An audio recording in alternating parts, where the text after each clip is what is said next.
I thought I knew my wife well until I caught her hand in hand with a stranger entering a hotel. Concrete evidence of betrayal. Welcome to the Love and Betrayed Love channel. If you enjoy this story, don't forget to subscribe and give it a thumbs up. I've been married for about 20 years. My wife and I are in our late mid-40s and we both married pretty young, at least in comparison to those around us. I'll tell you her name is Maria, since I believe what happened is particular enough that she will recognize herself, but no one else will. I don't mind if she finds this post, but I know she won't, because she doesn't even know what Reddit is. Furthermore, it can be difficult to use a phony identity continuously without making a mistake at some time. Our marriage has been fine. It hasn't been all sunshine and rainbows, but it's also not all doom and gloom. They all experience ups and downs after all, and I believe that finances have been the primary reason of our disagreements. I earn a lot more than she does now. However, such arguments and clashes are uncommon. We were quite equal in terms of income when we first started out, but her job does not offer much room for advancement and she took time off to care for our 2 children. I held down on the fort financially. Now there's a significant financial disparity between us. I work every day except Sunday, so I'm not always at home, but I need to support my family. I do get extra days off every now and then and I always make the most of them by spending as much time as possible with the kids. Naturally, being out of the house so often means that I can't keep track of everything that happens at home, but I've tried to rely on trust and spot questionable behavior. There's nothing out of place from what I can see. So why bother myself? I eventually observed something that prompted my suspicions.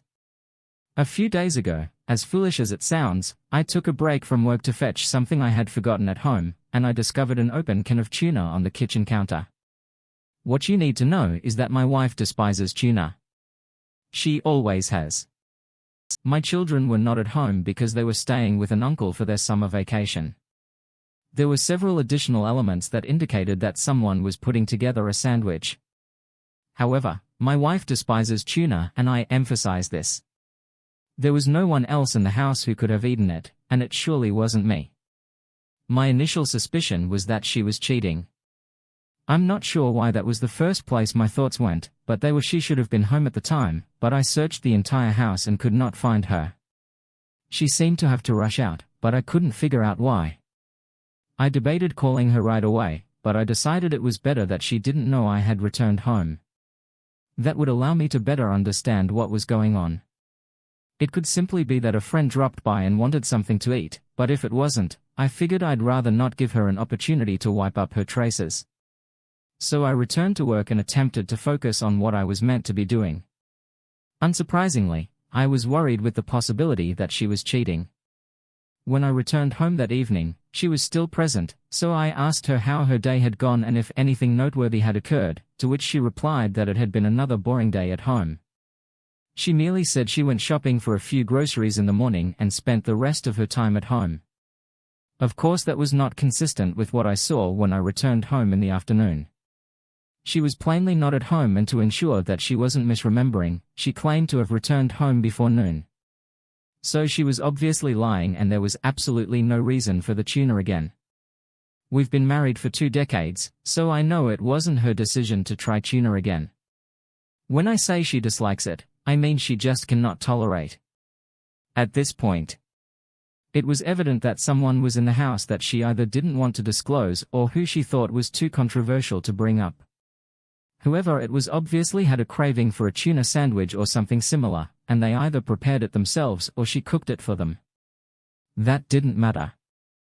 I needed to figure out who had come around and why she felt compelled to hide that person's existence in her home. For me, to be honest, I wanted to be more straightforward, like, did anyone come around? But I didn't want her to have any suspicions, since I knew I'd have to do further digging and would go through her phone. The first time I got that opportunity presented itself when she was sleeping, and I was too impatient to wait for a time when I would be less likely to be caught. When she awoke and spotted me searching through her phone, I confronted her immediately. It wasn't such a problem for me, so I took her phone off her nightstand and began going through her texts. I scrolled as far down as I could and found nothing noteworthy. I expected there would have been a message from someone that day or the day before, or at least a phone call, because the individual had to have signaled their presence in some way. That prompted me to review her call logs, and that's when I remembered receiving a call earlier that day from an unregistered phone number. I took a picture of it because it was the only unsaved contact, and when I explored that particular entry in the call log, I saw that her conversation with the person lasted more than 2 minutes. So it wasn't an incorrect number, a scam call, or someone attempting to sell something. After that, I want to use Truecaller. If you're familiar with the app, input the number and it will appear as Dr. Rosen. I recognized the name. It was her doctor, but I found it strange that the number was not retained for some reason. After all, I know she occasionally chats to him for whatever reason. I decided to check her Facebook Messenger as well, because I had no definitive evidence and needed closure at that moment. I only had more questions. Fortunately for me, right at the top, I recognized Andrew Rosen as the last person she had spoken with. That's when all of the bells in my head went up, especially because the preview of the last message said "I love you too." At that time I could feel my brain spinning, and part of me wanted to avoid the difficulty that would come with starting the conversation. I still did. He had inquired earlier in the day whether he might come around. She told him he could, as I had already left for work. He responded with a heart and a happy emoji. Then, many minutes later, his next message appeared just around the corner. After that, nothing happened until 2 hours later, when he apologized for having to depart so suddenly. The disadvantages of being a doctor. She assured him that she missed him and that they would find a location to meet up over the weekend. At that point I managed to take my phone, capture her screen and slowly browse through the chat logs. I needed to make sure I had all of the evidence before confronting her and risking being erased. It all made sense once I realized my wife was plainly cheating on me with her. The doctor had come around for them to sleep together, and at some point while attempting to cook a lunch or whatever, he had to return to the hospital. Perhaps she walked him to his car or the parking lot. Perhaps she'd followed him to the hospital. Perhaps she went grocery shopping after that. She should have returned from shopping, as I didn't see any shopping bags or anything. When I returned at that moment, I knew I wouldn't obtain all the answers unless I addressed her, but I got the answer I desired the most. Here's the weird part: in that moment, I was experiencing a complex set of feelings. I had been with this woman for 20 years and it only took me that long to figure out she was a cheater. Maybe it was her first time. Perhaps she was on her 10th affair partner. I didn't know. It did not matter. However, I felt a strong desire to injure her. I wanted to throw objects at her, hit her. I wanted her to experience agony. There was simply too much rage built up in me, and I was looking at her while she slept, trying to keep myself from doing something I would undoubtedly regret. But at the same moment I felt immense relief. I had already lost 20 years to a lady I had recently discovered I should not have trusted, but I could have lived another 40 years without her, and that's a blessing. I'm in the middle of my life, so there's a lot more ahead of me. This is my chance to get free from her and her dishonesty, and for that I was grateful. I had to use booze to calm myself down, and I fell asleep in the living room, which I believe was for the best. I couldn't stand to sleep next to her, especially in a bed that her fair partner had previously used. However, before I completely lost myself in the haze, I made sure to look into private investigators. She was intending to meet with Dr. Rosen over the weekend, and I need to chronicle both the actual meeting and whatever lie she was going to tell me to hide her location. I waited till the next day at work before contacting API. I gave him a general overview of my predicament and we agreed to meet later. I went to his office during my lunch hour and I was quite confident in what he promised to do. He promised to find out where she was going and provide photographic evidence for me. I paid him an initial charge, provided him with all of the needed information and then left. After that I tried to appear normal on the outside, so Maria wouldn't realize anything was going on. She didn't appear to, which is great for me. Finally, the weekend arrived the day before she told me that one of her out-of-town college pals was nearby and she wanted to spend the day with her. I pretended to be distracted while on the phone, launched the recorder app, apologized and asked her to repeat herself. She appeared irritated, but did so. I asked her friend's name and she responded Ashley after that. I told her to have a wonderful day and she left. Minutes later the pie messaged me to say he was on her tail and that I should relax while he did his job. I didn't hear from him until much later that night, and before that I texted my wife to see how her day with Ashley was going. It took her approximately 2 hours to message, but she stated everything was going okay. That provided additional evidence for me. When the pie eventually messaged me, he told me she was on her way home and he had taken many images of her with another man. He said he'd send me the digital files whenever I wanted, but he'd also print them.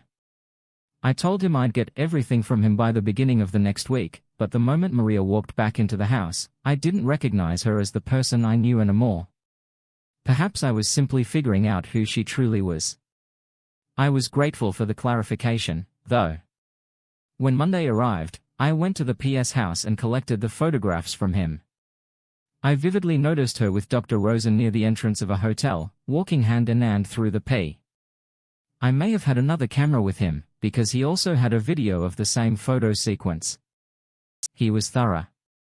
The images also had timestamps on them, so I could see not only when they entered earlier in the day, but also when they walked out, stopped in front of my wife's car, and kissed passionately.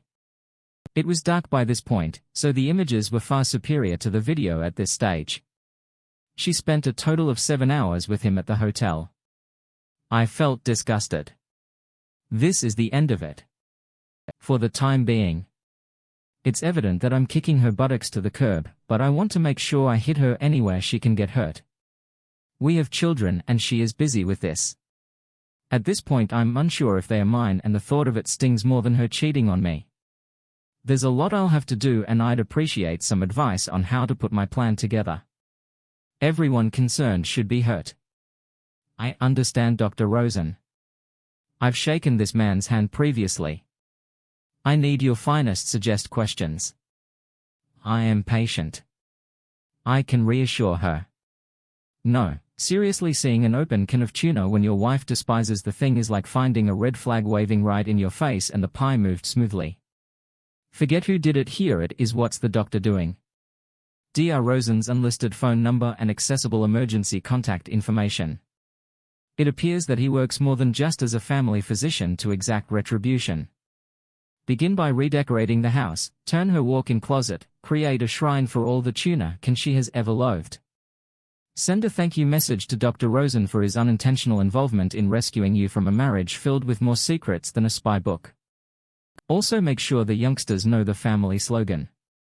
Trust but check with surveillance footage. And speaking of kids, should we be concerned that these are yours rather than Dr. Diddle's? Update 1. Thank you to everyone who contributed to my recent post. I know it's been a while, but a brief refresher. I came to talk about discovering that my wife was cheating on me with her doctor, and I discovered this because I found an open can of tuna, despite the fact that she despises tuna. What an unusual way to discover someone is cheating on you, but it appears I'll have to buy stock in Sunkiss at this point to save myself from a cheating. I'm quite pleased with how things have turned out for me recently. I was able to find a divorce lawyer fast, but I did not rush to begin proceedings. My initial priority was to ensure that my children were my own as soon as they returned from their little vacation at their uncle's house. I took them directly to a lab for a paternity test, spoiler alert. Fortunately, both of them were mine, and what felt like a massive weight was lifted right off my chest. I can't convey how relieved I was about that. Once that was confirmed, I went to the divorce lawyer and presented all of the material I had gathered for his view. The infidelity was easy to show, as was the fact that she had planned ahead of time to cheat recklessly. She did her best to conceal her lies, but I was fortunate enough to pick up on the clue. The lawyer was also amused by the part that tuna played in the whole situation. The first thing I needed to do was confront the server with documents, and I wanted to do so in a way that would hurt and embarrass her. Looking back, I couldn't recognize myself, yet I decided to do at her family's Thanksgiving meal.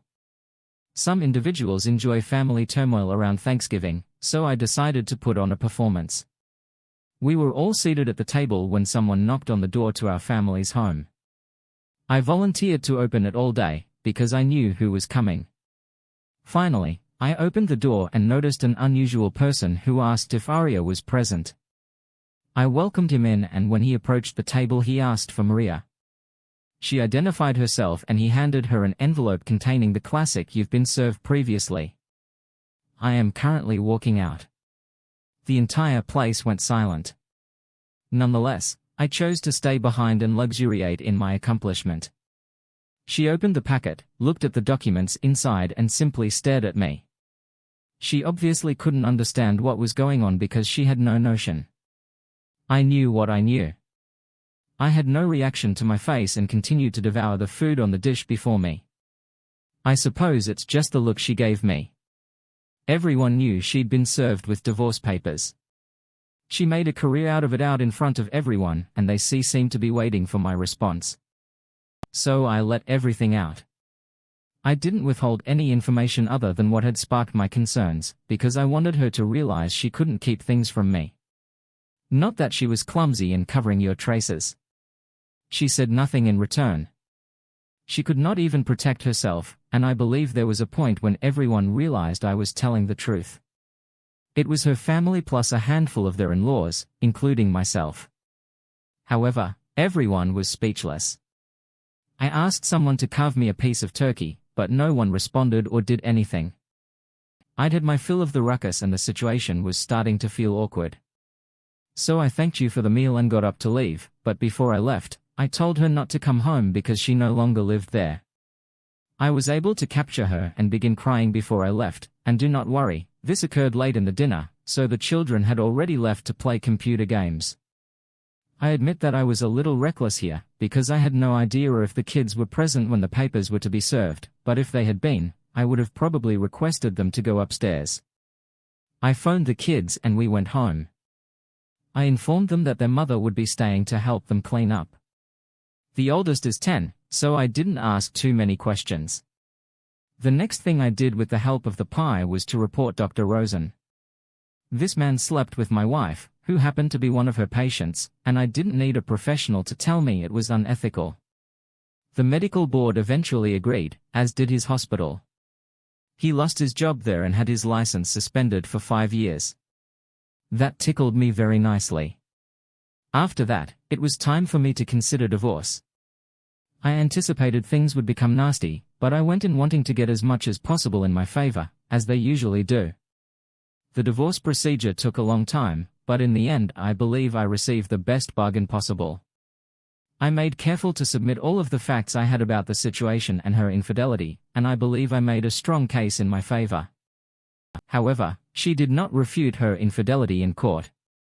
Her lawyer attempted to use the absent husband strategy, making it appear as if she didn't have much of an option but to try to feel loved. I thought that was ridiculous and it did not appear to work for her. In the end I got to keep the house and my car, and I have custody of my children the majority of the time, a custody agreement totaling around $7,030. Fortunately, because I bear the majority of the custody responsibilities, the judge was lenient and I am not required to pay child support because my wife's earnings are sufficient to provide for them when they are in her custody. However, because we make significantly different amounts, I am required to pay alimony. However, for what I consider to be a pretty short period of time, this well exceeded my expectations.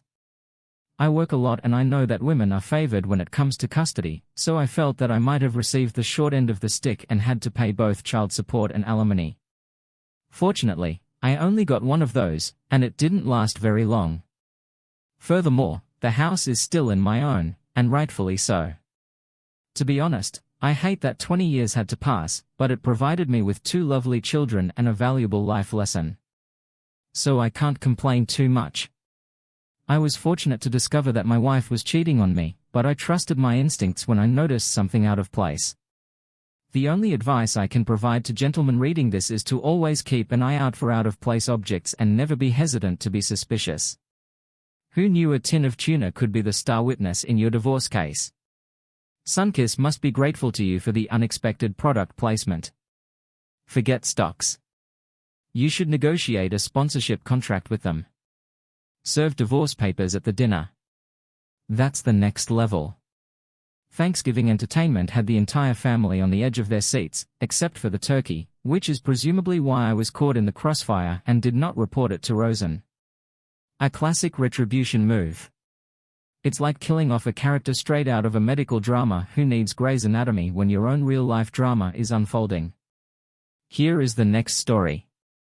Lily had planned a nice dessert of strawberries and cream to eat in bed after a relaxing walk on the beach near their rental cottage. It was a cool September evening and they were about to celebrate their 10th wedding anniversary. Lily was aware that her husband Will had surreptitiously scheduled a Caribbean trip for the following week.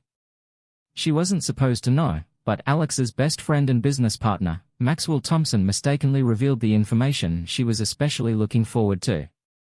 The romantic horseback rides on the beach at each destination sure to be ideal for some alone time, and Corey met in their sophomore year at Duke University, where they studied business and became close friends and Sigma Chi fraternity brothers.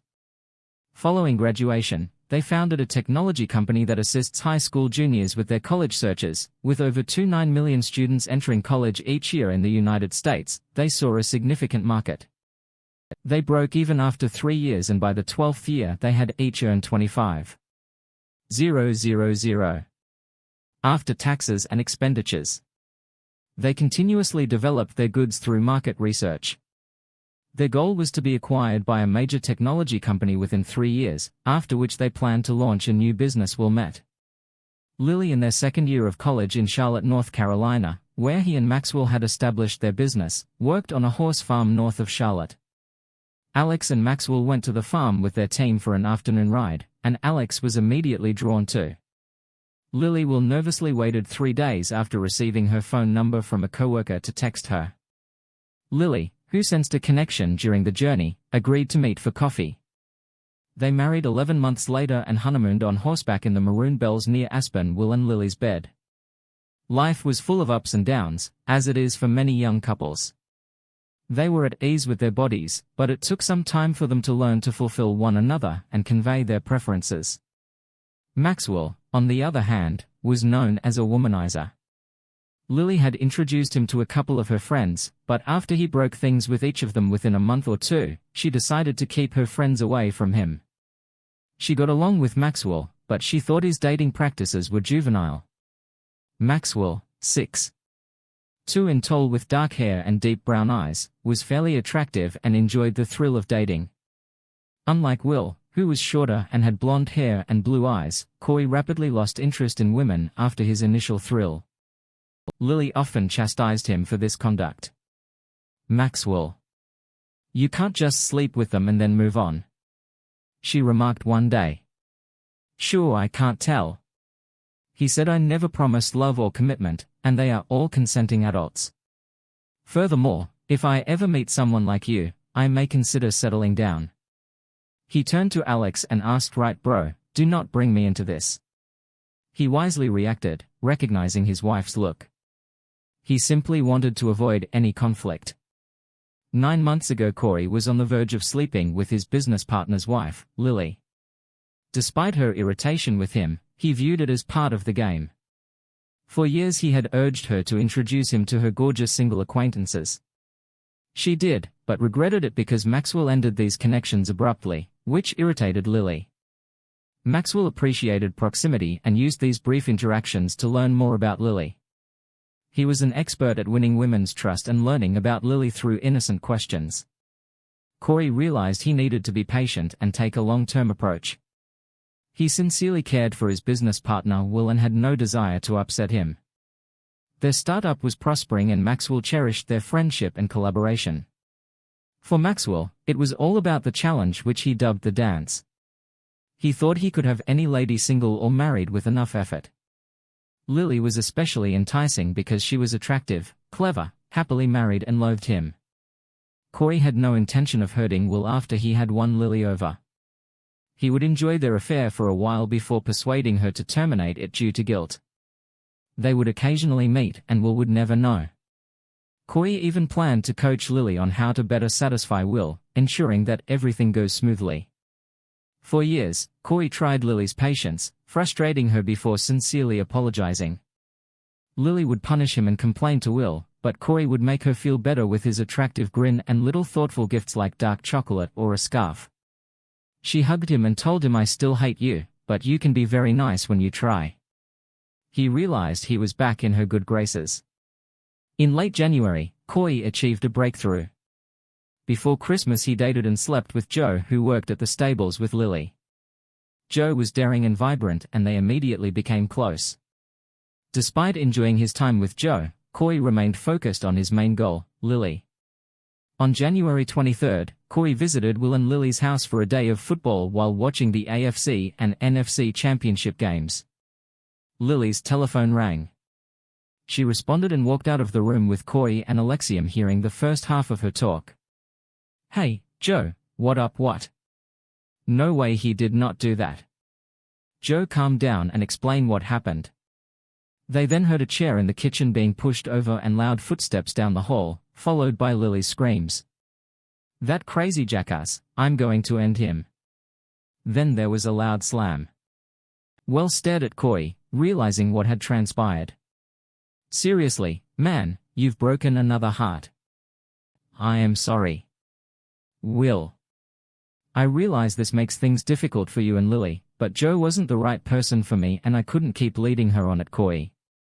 When will you grow up? Why not wait until you care about someone before sleeping with them? If necessary, watch an X-rated movie, but keep your Johnson away from my wife's pals. Lily gets angry with you for a while. Then she is upset with me for at least a week, and it means no intimacy for me. Man, I'm truly sorry. I need to listen to you and put my act together. One of these days she might go off on me. I don't own a cult, but I can't guarantee she won't purchase one." Has he just thrown another interception? A few minutes later, Lily stormed out of the bedroom, confronting Maxwell. "You're such an a-hole, Maxwell. You are such an a-hole." "I apologize. Joe is a nice girl, so I'll just shut up, Maxwell. Joe is not only a nice girl, she is one of my best buddies. I told you not to play with her emotions. I'm very familiar with this. Simply shut up, Maxwell." Lily yelled, getting more worked up. She grabbed a throw pillow off the couch and began punching him with it. She cried, "Every time you simply utilize them and then throw them away.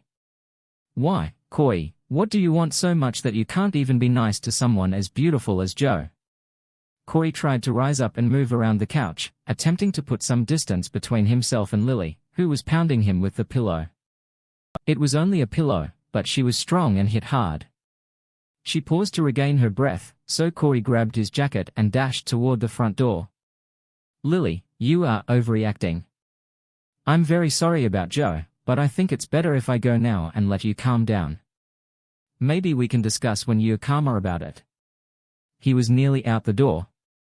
"Calm down, keep it cool," she yelled and followed him carefully. "You screw over my buddies, then tell me to relax." She threw the pillow as he shut the door, avoiding her final onslaught, but Lily became so heated up that she reopened the door and chased him down the sidewalk. We all sat on the couch, deciding it was best to avoid this fight. "I am not done with you, Corey Thompson. Bring your sorry self back here," Lily shouted as she followed him to his car. Corey had parked in front of their house, not on the driveway, and a hedge obscured the view from the house to the street. They were alone. Corey raised his hands in a surrendering motion. "Just wait a minute, Lily," he responded quietly. "First, it's around 28 outside and you're barefoot and wearing only a t-shirt. You should get back inside before you freeze." He didn't want her to become ill from the cold, but he couldn't help but notice how bad her cold was. Her teeth chattered, but she did not stop.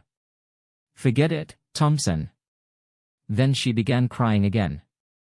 "Why, Maxwell? Why are you being such a jerk to my friends and women in general? What is your problem?" This was the moment that Corey had been waiting for. He replied with an innocent expression. "Do you really want to know, Lily? Do you really want me to tell you? Once I do, there's no turning back." Lily was surprised by his unexpected vulnerability. She had always felt he was superficial, but now he was revealing a new, more intriguing side of himself. "Yes, Maxwell," she responded more calmly. "Please tell me, Lily, that you are the reason I cannot stay with any of the other ladies. I know you are married to my best friend, yet anytime I am with someone else, all I can think about is you. Yours is the only face I want to see. I apologize, Lily, but I am in love with you and I only want to be with you, but Maxwell, we cannot. I mean, I am flattered and care for you, but we cannot do this." However, the boundary between wrath and passion is narrow. She didn't recognize it at the time.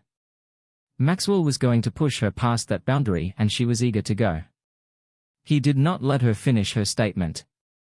He drew her into his muscular arms, looked at her with a mix of tenderness and desire and kissed her passionately. One hand was behind her head and the other around her waist. He knew this was the critical moment. She would either hit him and return inside, eliminating the possibility of anything happening, or she would react to his kiss. She didn't resist, but she also didn't completely surrender. "Oh no, what did I do?" Lily muttered, barely audible. They kissed for a little longer before Lily backed away. "Corey, please, I can't do it, not here, not now." What she didn't say was never. Corey realized he'd pushed things as far as he could. "For the moment, Lily, I won't apologize because I'm not. I do not want to hurt Will, but you are great. I am going to depart now, but promise me we'll meet later this week to talk things over. Just converse in a coffee shop. There's nothing more. I promise. I do not know. Maxwell." Maybe her voice trailed off. "Go inside, Lily. It's chilly outside and we'll be out soon if you don't go back inside." He kissed her one last time with intensity and she returned the kiss. They ended their kiss. He got into his car and she returned inside, brushing her hair and arranging her t-shirt to conceal any evidence of what had occurred. When she entered, Will stood beside the table, appearing anxious. "I am sorry, Lily, I understand he can be a jerk. Perhaps I should consider leaving the business and doing something else, something that does not involve Maxwell. My hubby is really loving and nice." She said to herself, "Oh no, sweetheart, I am just upset. I'm going to take a hot bath and drink a glass of wine. Allow me to relax for a moment, then come upstairs and hold me." "Okay, Will." Who was loving and compassionate, had no idea that things were going to get worse. He had always trusted her and saw no reason to mistrust her loyalty. "Of course, babe, just take a bath and phone me when you're ready, I'll come up."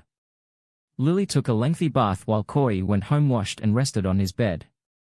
Later, Lily summoned Will to come upstairs and console her, oblivious of her deception. He cheerfully joined her. 2 days later, at 10:30 a.m., Corey and Lily sat together at their neighborhood coffee shop. Lily had stated clearly that morning that she needed to have calm but honest conversation with Maxwell. "I need to clear the air," she informed her husband. She didn't know what she wanted to do. Yet it was all very complicated, but she knew she had to tell Alex. If he discovered their meeting on his own, he might have been suspicious. "Maxwell. This cannot continue," Lily started. It was obvious she was still undecided. "Lily, I would never put you under any kind of strain, but I felt what occurred on Sunday night. Yes, I kissed you initially, but we eventually kissed. We touched each other. We were passionate together. I know, Maxwell, something broke in me and I was pulled in, but I can't stop myself from loving Will. I will not injure him with lies or cheating. You have to realize that I do not want to hurt my friend Lily. However, this does not mean that I have decided not to be with you.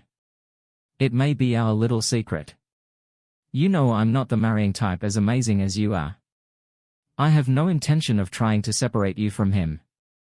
I don't believe I could, even if I wanted to. But don't you want to enjoy the moment? Don't you want to let go and enjoy the pleasure we may have together? But Will, we may have this and never find out. We both realize it won't last forever. The most powerful experiences burn out soon, sever discrete months, perhaps a year at the most, and it will be over. However, we will remember a fantastic encounter with an amazing individual for the rest of our lives. He could see that she was softening. I know it would be fantastic, Maxwell, but how can we be certain that this will not jeopardize my marriage to the man I want to spend my life with? People get caught because they are sloppy and lack intelligence. We are neither of those things, so I am confident we can avoid any complications. No, I do not think so, she replied strongly as she stood up and exited the cafe. She was firm in her decision as she headed to her car, yet talking to him had made her feel energized. Corey was not disheartened. He knew Lily had passed a line and would not return. He planned his next actions, got coffee for Alex and returned to the office prepared to lie about Lily giving him a hard time in a week. An opportunity arose. We all had to drive to Winston-Salem for a conference which left Lily with a free evening. She went for a ride after work and returned home chilled and turned on after taking a shower. She put on a robe, sat by the fire with wine and flirted with Will over the phone while enjoying herself. A quiet knock on the back door showed Maxwell clutching a bottle of wine. Lily opened the door and passionately kissed him. Her eagerness palpable. Corey lifted her up and carried her to her marriage bed. She offered no resistance and they rapidly got acquainted. Lily challenged him to leave, but it only encouraged Corey. He adored her resistance and quickly overwhelmed her, kissing her passionately. After another 2-hour shower, they clutched hands and fell asleep, just as they were about to drift off. Lily thought of Will. Corey set his phone alarm to 6:30 a.m. He brewed coffee while Lily slept. Reflecting on their circumstances and the importance of caution. He wondered if a brief romance with Lily would enough, as she both challenged and attracted him. Lily awakened to the aroma of coughing and joined Maxwell. After a peaceful conversation, they returned to the kitchen for more coffee, but soon became personal again. 2 hours later, after cleaning the linens, Corey went to the office. I was on my way home. Lily expected Will to want to be intimate that night, and she hoped he would retake her. She intended to continue seeing Maxwell, confident that she could keep her lives separate and enjoy both. I love Will and will never stop, she told herself, refusing to acknowledge her is unacceptable. She didn't wonder how she could love and be loyal to Will while committing adultery with his business partner over the next 8 months. Maxwell and Lily met weekly in different locales, never in the same spot twice, and frequently at times when their activities were difficult to detect. Every third meeting was held at a hotel, with Maxwell claiming the expenses as business trips.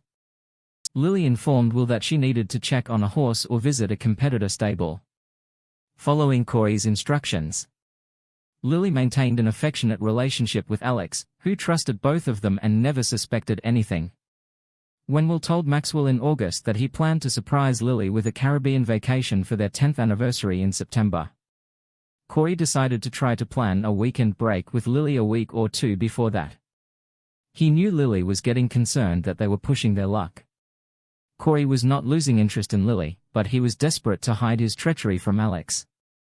Perhaps this would be their final fling. Maybe recently back in Charleston, Corey kissed Lily goodbye before heading to the outdoor shower near the master bedroom.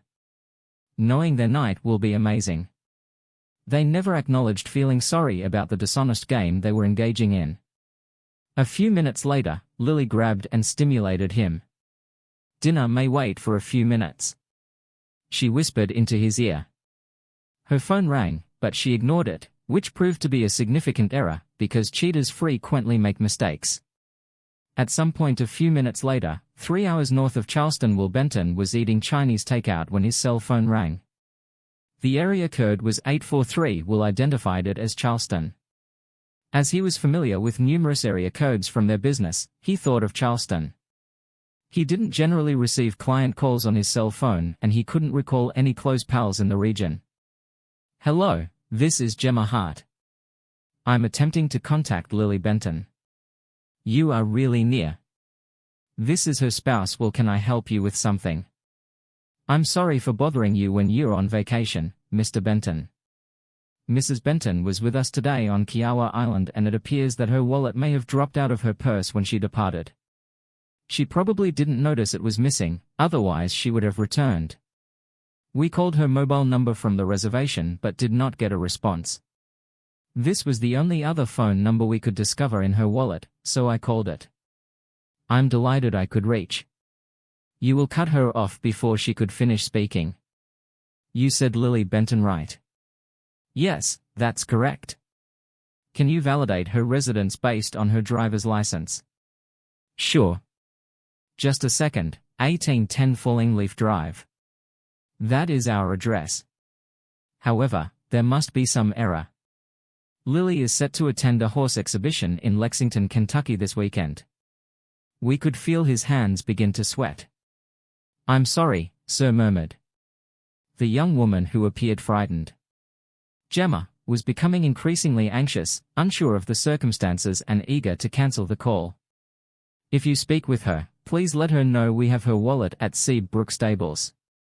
Yes, I'll tell her we agreed, attempting to make sense of the situation. I will let her know. She'll most likely come by to pick it up this evening or tomorrow. We will stop the call and go to his laptop. He opened it to verify the itinerary that Lily had given him. She left early that morning and was scheduled to return on Sunday evening. He wrote Champagne Run Jumpers at the top of the page. Lexington, Kentucky. September 10, 12. That was this weekend, so Lily wasn't present. What was she doing in Charleston or Quar Island? He pondered aloud. Why would she lie to me about this? There must be a legitimate explanation. We all took a moment to consider his possibilities. She might be arranging a surprise for them later this fall, but she might do it all from her laptop. She couldn't be planning anything for their anniversary because he had already said he was planned a surprise eyes. Were there any horse shows in Charleston this weekend? Perhaps she modified her plans at the last minute and didn't notify him, so he wouldn't think she was untrustworthy. He instantly searched the Charleston Visitors website for any horse-related events, but found none.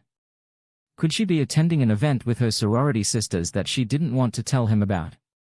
But why would this be a secret? He doesn't object if she goes on a girls' weekend. None of the other options made sense. Then he contemplated the last thing he didn't want to think about, but realized he had no choice. Is she involved in an affair? The thought made him feel a lump in his throat and a knot in his gut. Nothing else appeared to match. He believed he had married the most amazing woman, beautiful, intelligent, clever, and loyal. What should he do? He needed to think things through, while also calming down. He decided to phone someone who could help him. Corey. He started dialing Corey's number, but then stopped.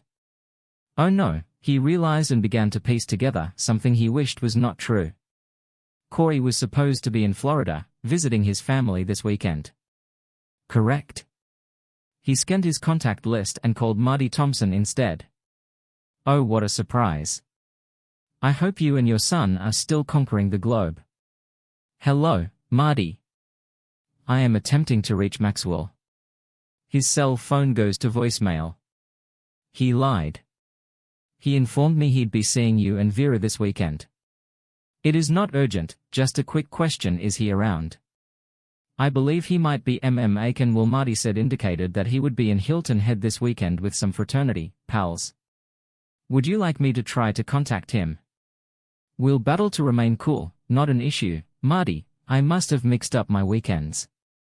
I left him a message. I am confident he will call me back. Say hello to Vera. For me, he murmured hurriedly before hanging up the phone. This cannot be happening. We will think. Attempting to reason with oneself, not his best or wife. Please don't let this be true. He spent an hour attempting to remain calm. Should he fly out and face them without knowing their whereabouts? That wasn't feasible. Should he wait to ask if she was lying? She would hide her tracks. Lily was not dumb. After an hour he looked up North Carolina divorce rules. Divorces were allowed without fault and there was no need for child support because there were no children. But alimony was different. Would Lily ask for half of the company? If she and Corey wind up with the majority, they might kick him out. Was that their intention? All along. He also looked into divorces with blame. Adultery was one cause, but proving it was tough. All he had was a call from a writing firm. If Lily and Corey were having an affair, he would be in danger. Alex might walk away from the money. It was not that essential. He had abilities and had developed a successful business. He might get another employment or establish his own business. He knew he couldn't play detective for months or pretend to be a devoted husband while a private investigator handled the job. When he realized he was getting nowhere, he took 3 Tylenol PM, set his alarm to 8:00 a.m. and went to bed after 30 minutes of crying. The medicine takes effect in Charleston. Maxwell and Lily on the porch after a beautiful meal, a moonlit beach walk and hours of intensive acting. The initial hour was hard and hostile. After their walk, Lily drew a bath and instructed Corey to wait in bed. Corey tried to be patient, but he couldn't hold back. He grinned as he entered the bathroom, no more waiting. He roared and pulled her onto him. Lily would never have tolerated this from Will, but Corey's forceful desires drove her insane. She admired how he took control and craved her so strongly. She knew he had other women, but he always seemed to want her more, giving her a strange sense of pride. They eventually transferred their activities to the bedroom. 15 minutes later they were seated on the porch, conversing softly and enjoying in the glow of their time together. "What are we doing, Maxwell?" "What do you mean, baby?" "It appears that you are familiar with what we have been doing." "Not a very smart ass," she said, giving him a little jab to the shoulder. "Why are we doing this? We've been together for more than 8 months now. You have a lot of other women and I have a husband that I adore." The last word was difficult for her to speak. She felt she loved her husband dearly, but it was difficult to say that honestly, considering where she was and what she was doing. Corey knew better than to dismiss her feelings for Will. He felt guilty when she uttered his name. He had known Will for nearly 7 years, longer than he had known Lily. They worked and planned together for 8 to 10 hours per day, despite the fact that he had no siblings. Alex felt like family to him. "I do not know Lily. I can't take my mind or hands off of you. I also care about Will, but you capture me and I need you. Perhaps you can't tolerate Will having something you don't have. Maybe we can enjoy this weekend and then Will and I will depart for the cruise on Tuesday. He can never suspect us. You drive me crazy and I enjoy proximity, but I want to spend my life with Alex as my husband and hopefully soon, as the father of my children. I hope you aren't saying this is our last weekend together. I'm not sure, but I don't believe I'm saying that I don't think I could quit seeing you abruptly. Don't have a large ego, but you always make me feel fantastic while we're together." Corey smiled as he looked her then at his own lap before returning his gaze to her. "It's a little late to urge me not to get too carried away." He then stood up, took her in his arms and brought her to the bed for a few moments. He wondered if this would be final rendezvous before giving in to their cravings once again. Will Benton got out of bed at 8:00 a.m. Still sleepy from his sleeping pills, he took a cold shower, brewed and devised a strategy. He called Sterling private investigators and was promised to call back within 30 minutes. "Mr. Benton, this is Amanda Cunningham. How can I help you?" "We'll explain the scenario, not a problem, Mr. Benton, with your 50 investment. Our staff will locate them and determine what they are up to. We have almost 30 years of combined experience in surveillance and covert operations. I'll know where they are. Within an hour of our 15-minute talk, we'll transfer your 6,000 deposit." Amanda promised an update by noon. Meanwhile, Lily checked her voicemail and discovered that she had forgotten to call Will. She contacted him from the Mustang and Corey drove her to Koa to get her wallet. Her phone call got to voicemail, so she left a beautiful but deceptive message about horses and a bad breakfast at the North Lexington Courtyard Marriott. When they arrived at Seabrook, she told him she was looking forward to their 10th anniversary next week. Lily immediately grabbed her wallet without noticing Gemma's call to Will. They opted to shop on King Street and eat lunch somewhere just north of Broad. While waiting for Amanda and her crew to arrive, Will contacted Ed Harris, a prominent lawyer and lifelong friend of his father. Ed was set to begin a round of golf when he abruptly left for Alex's residence. Following their 5-minute talk, Ed and I will spend 90 minutes studying the details and discussing possibilities. Ed suspected Elle of cheating with Coy. Amanda called at 11:57 a.m. to provide an update. Lily was in town and had ridden at Seba the day before that morning. She and a man in a red Mustang who matched Coy Thompson's description picked up her wallet at Seabrook. Coy hired the car and listed the address as a private cottage on Folly Island's far north end. The pair spent 2 hours shopping on King Street and are now eating lunch at Snob. While they were away, surveillance and recording equipment were installed at the cottage. How did you find out all that so quickly? Will asked before Amanda could react. Ed entered the conversation. Ed Harris, Alex's attorney, called Amanda Cunningham. He informed her that they would need to adhere to specific protocols and requested that the talk be recorded. They then discussed the plan and Alex was impressed by their collaboration. Amanda gave suggestions and Ed accepted several of them. After the call, Ed asked Will if he wanted to work things out with Lily or get divorced. Will emphasized the severity of the matter and stated unequivocally that Lily and his business partner had both betrayed him, their marriage and their business. He wanted them both out of his life as quickly as possible, no matter what the cost, and he wanted them to feel his misery. As he talked, tears welled in his eyes. Ed placed a soothing hand on his shoulder. All right. So if Amanda and her colleagues uncover what we predict, here's what you should do. Lily was becoming nervous by lunchtime on Sunday. She'd called Will 5 times, 3 times on Saturday and twice on Sunday morning. All she received was a brief and slightly frigid text. Currently dealing with a crisis, we'll talk Sunday night, enjoy Lexington. She showed Coy the text and requested him to call Alex to figure out what was happening. She assumed it was a business matter, but worried if he had found out. What do I call him, Lily? Coy responded, he has not contacted me regarding any office problems. When I call, what should I say? Hey, Alex, Lily and I are having a great time in Charleston, but she believes there may be a problem at work, so she wanted me to check in with you. Yeah, you're correct, I'm not thinking clearly. Lily said it must be a workplace concern.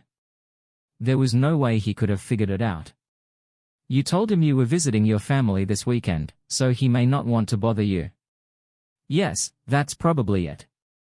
Coy agreed. He didn't sound convinced though. They had a shower together before traveling to the airport. Coy tried to make love, but he realized Lily's mind was elsewhere in Charlotte, so he didn't push it. He thought to himself, there'll be plenty more of this when we return and, assuming nothing goes wrong, I'll have plenty of time with her. 3 minutes after they had left the cottage, an AT-AMP-T van came. 2 technicians entered the residence to remove their equipment. Amanda and her crew began studying the footage. 30 minutes later, after an hour, one of the texts commented, "Wow, they have so much energy." Coy dropped off at curbside checking and then returned the rental car. His phone rang as he was leaving and it was his father. "Hey, Dad, what up? Just checking in, son. I hope you're enjoying Hilton Head." "Yes, we are playing a lot of golf and eating delicious seafood, even though my game is not great. How are you and Mom doing?" "We're good, but we will phone me on Friday evening to look for you." He assumed you were visiting us this weekend, which was strange because he rarely makes blunders like that. Is everything well with him? Coy's heart skipped a beat as he attempted to appear casual. Alex has been a little stressed recently. He and Lee are considering starting a family and he is concerned about it. I am sure he just mixed up the dates. I'm still planning to visit in 3 weeks. Coy chose not to mention it to Lily. It's probably nothing and I don't want to stress her before she flies back. They flew separately to prevent problems and both arrived on schedule. Lily hurried straight to her car and drove home carrying only her carry-on, keeping calm during the 25-minute drive. Traffic was light and she arrived home fast, eager to meet Will and ensure her secret was safe. She intended to appear exhausted from the weekend and affectionate. However, she never had the opportunity.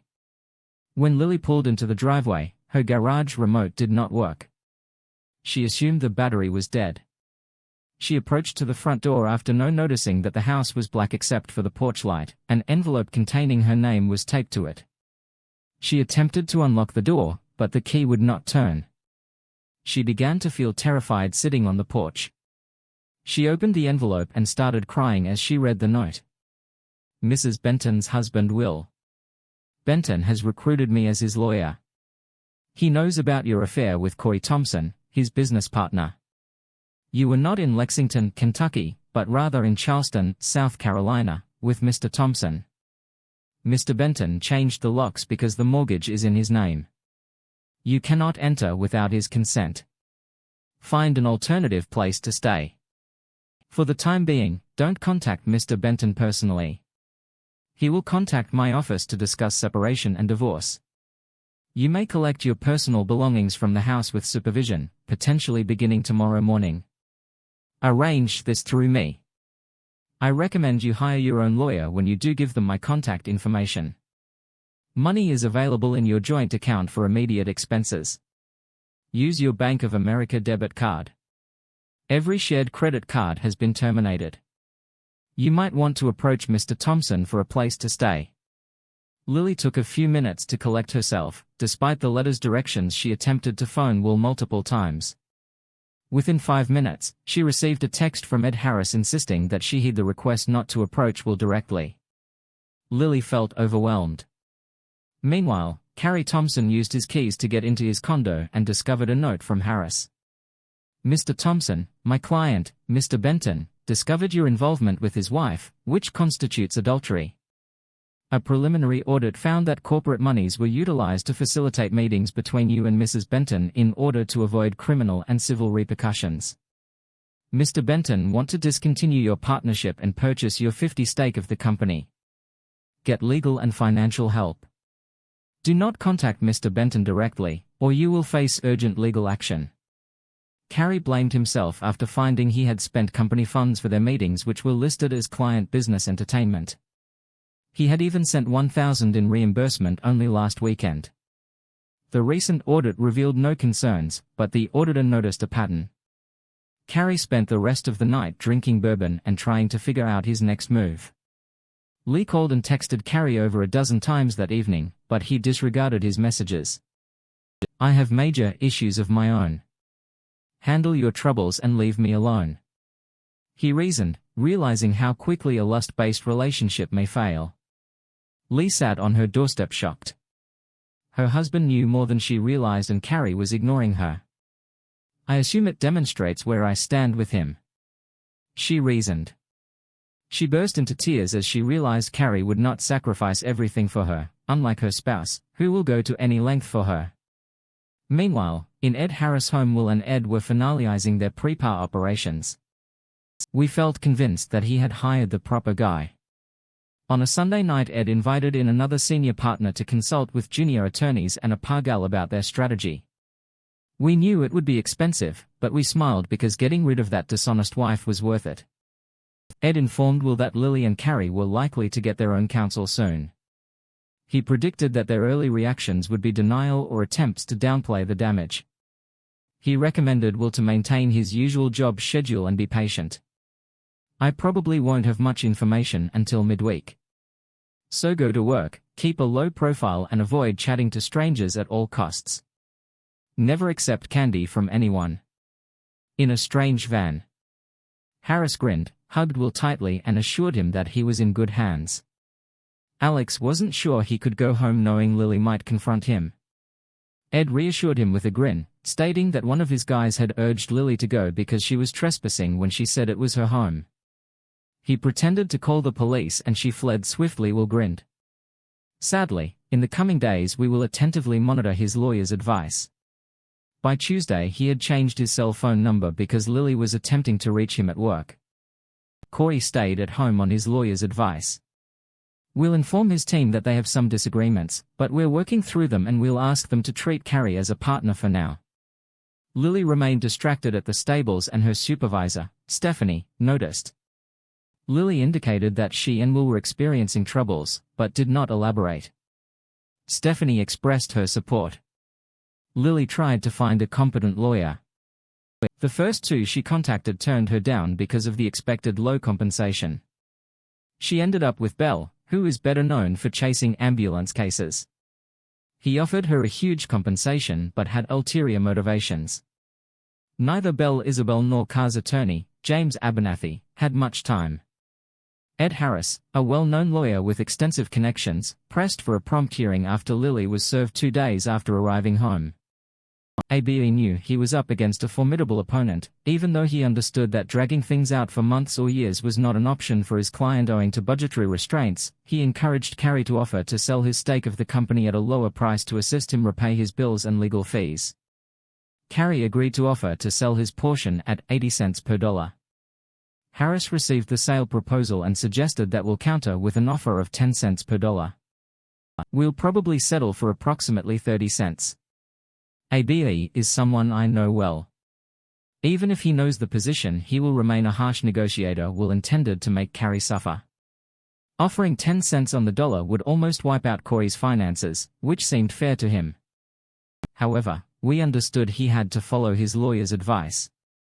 If they were able to earn 30 cents for each dollar, it would still cause significant harm to Carrie, so he decided to leave the rest to chance or handle it later. 3 days later, Ed struck a deal for Will. We decided at 28 cents per dollar. He told Alex over the phone. It isn't as harsh as you hoped, but it's still a significant victory, for you will express gratitude. Ed then addressed a more tough problem. Alex, you need to sit down and chat to Lily. Even if you're being divorced, a judge will want to see that you tried to connect with her. It is usually preferable to have respond is prepared before a judge asks inquiries. We've assigned Judge Kim Landis to our case. Ed explained she can be strict about resolving conflicts and she may even need counseling. I won't get into all of the details right now, but it's time to have that conversation. I will make arrangements for you. We'll start with a counselor present, but it's a good idea for you to chat to her privately as well. Demonstrate that you can stay cool and respectful regardless of the circumstances. It will aid your case by demonstrating that you are reasonable. Alex's side knowing Ed was correct but dreading the conversation. Okay, Ed, plan it. Ed sympathized with Will, recalling his own anguish during the first Gulf War, when his partner Becky abandoned him. He thought Will would recover, but it wasn't the perfect time to convey Ed's primary goal of supporting him and making him feel less alone. The meeting was slated for mid-afternoon on Friday. Ed wanted Will to have the weekend to heal from their painful chat. They intended to spend the first 30 minutes with their lawyers. There then Will and Lily would spend some time alone. Lily and her attorney, Belle Isabel, arrived on time. Belle wore a regular suit, most likely from JCPenney.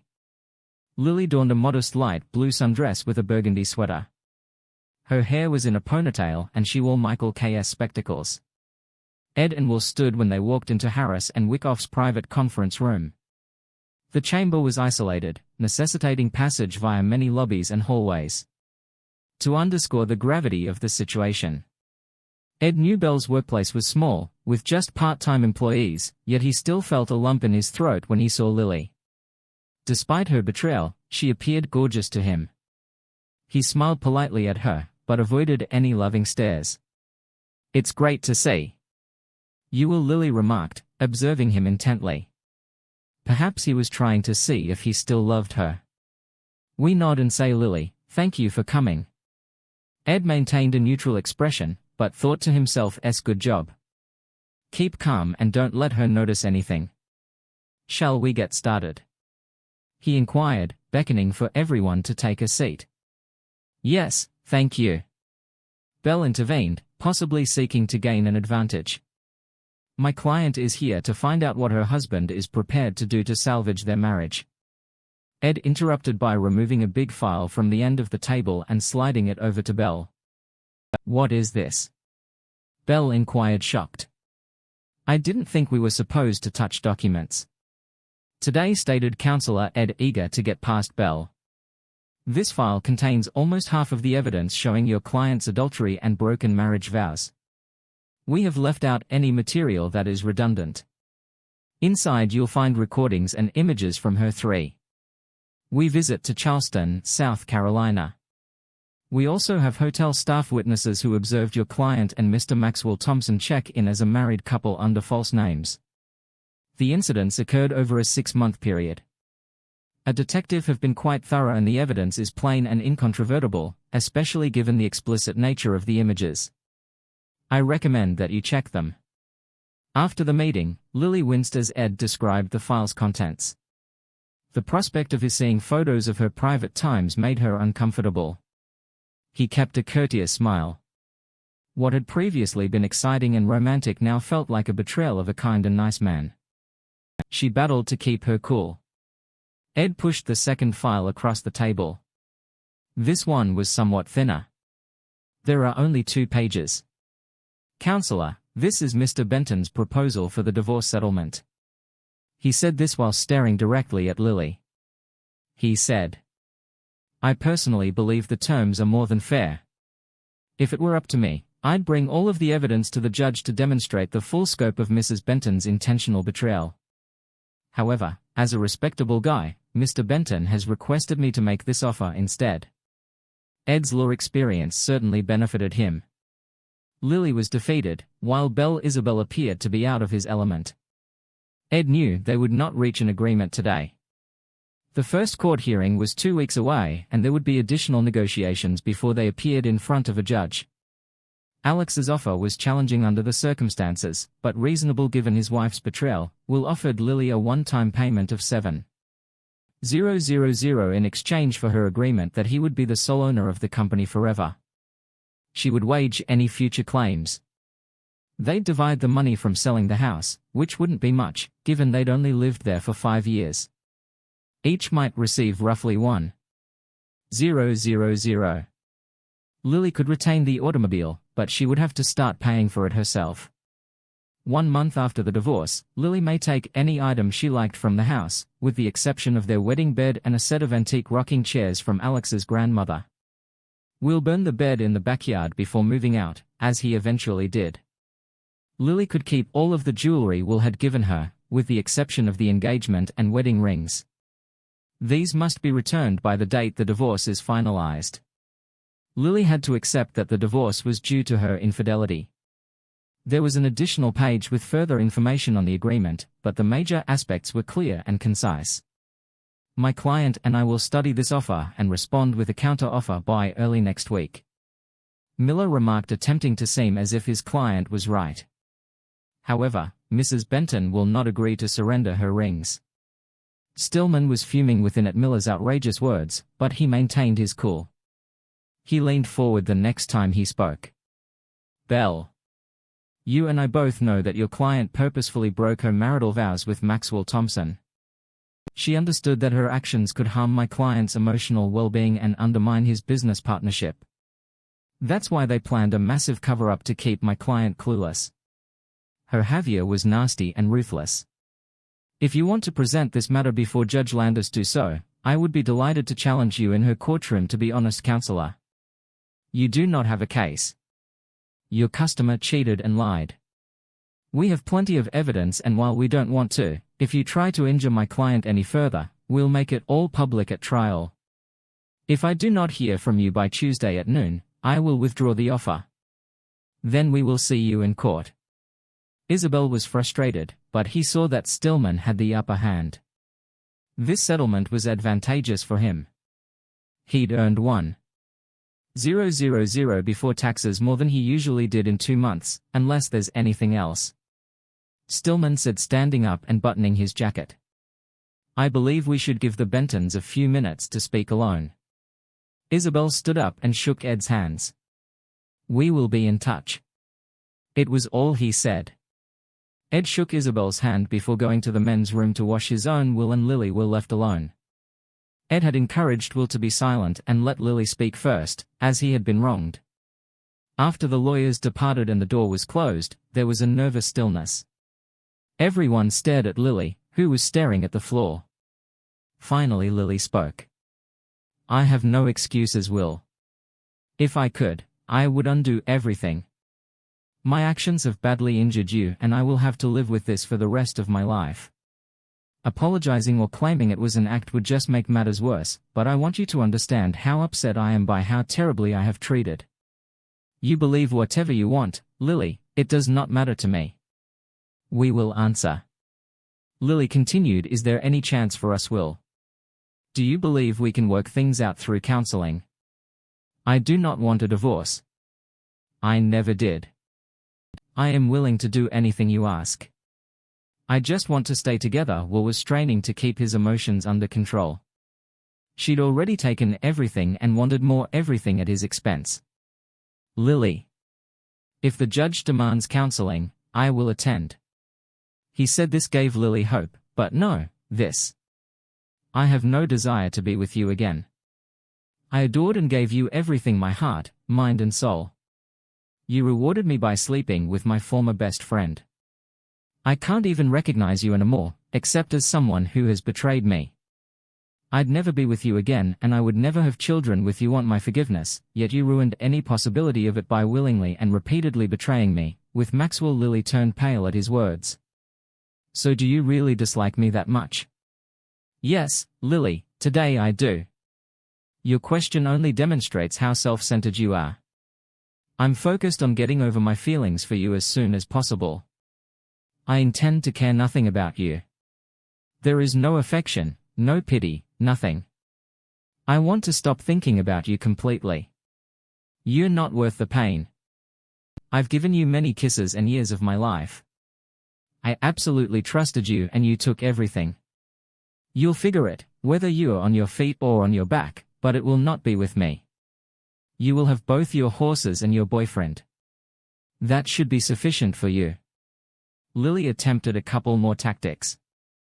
She pledged never to see Maxwell again and even proposed counseling to help her comprehend her options, but none of it made any difference. The conversation finished after another 30 minutes. Alex, you walk me to the car, just one final minute together. She asked. Walk out, Lily, or call Corey to pick you up and return to him. I am done. Will rose up to leave, but returned with one final remark. We had everything, Lily, yet you threw it away. I have to give Maxwell credit. He must be pretty special. In the days after Belle Isabel tried to persuade Ed Harris to lower his divorce demands, but Harris refused and eventually stopped returning his calls. As the Tuesday deadline came, Lily recognized she had little chance of earning more than Alex's offer. Corey called her on Monday. Eager for affection. She agreed to meet in his condominium. She remained the night, and they got near multiple times. Harris had an investigator stationed outside who caught her leaving in the morning looking untidy. Harris received the evidence and later reviewed the footage. Ed murmured. No one could be this stupid. Lily returned to her leased one-room apartment and called Moore, instructing him to accept the divorce petition, as is when he attempted to protest. She hung up. Judge Landis followed true to her reputation for toughness during the opening hearing, probing both sides extensively. Isabel struggled, however. Harris was well prepared with good evidence.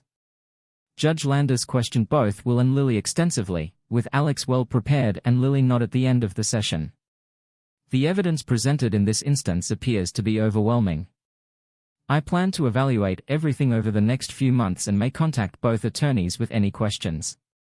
If I do, I expect a timely response. Is this understood? Both attorneys agreed with the Judge. Landis had a hectic schedule, so it took 3 months before she contacted everyone again for the final choice. Based on the data, it is evident that this is a case of plain infidelity. Every problematic marriage typically has two sides, but, Mrs. Benton, I don't understand why you left your husband for Mr. Thompson.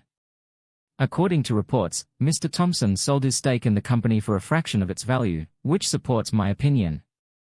Normally I would prescribe counseling, but Mrs. Benton's betrayal appears to make any hope of resolving the situation impossible. Mrs. Benton, I strongly advise you to think on your decisions and work toward a better life on your own. Mr. Benton's divorce petition has been approved and the marriage has formally terminated. This court case is now closed. There were no cheers from Alex's side of the courtroom. Will and Ed shook hands silently. Belle promptly departed, leaving Lily alone at the table. Lily stood up and left the courtroom by herself. Will began his new life as a single man, feeling hurt but certain that he was not alone. Corey got into an accident 5 months after his divorce. He fell down 3 flights of stairs while leaving his condo. He was in the hospital for 3 weeks at the time of his fall. His blood alcohol level was 0.15, over double the legal limit, and he couldn't recall the accident. His insurance had expired while he was job hunting, so his medical bills wiped away all of his funds. We will learn about the accident. While driving through Smoky Mountain National Park, and I thought it couldn't possibly happen to a nicer guy. The police discovered that earlier that night Maxwell had been with Lily Shriver. Detectives discovered they were having an affair and Maxwell was seeing someone else. Lily was accused with serious assault and sentenced to 3 years behind bars. It was a difficult experience for her. Maxwell still walks with a noticeable limp and works as tech support at a local junior college. Thank you for tuning in. If you enjoyed this episode of the story, please give it a like, and don't forget to subscribe to get notifications for updates.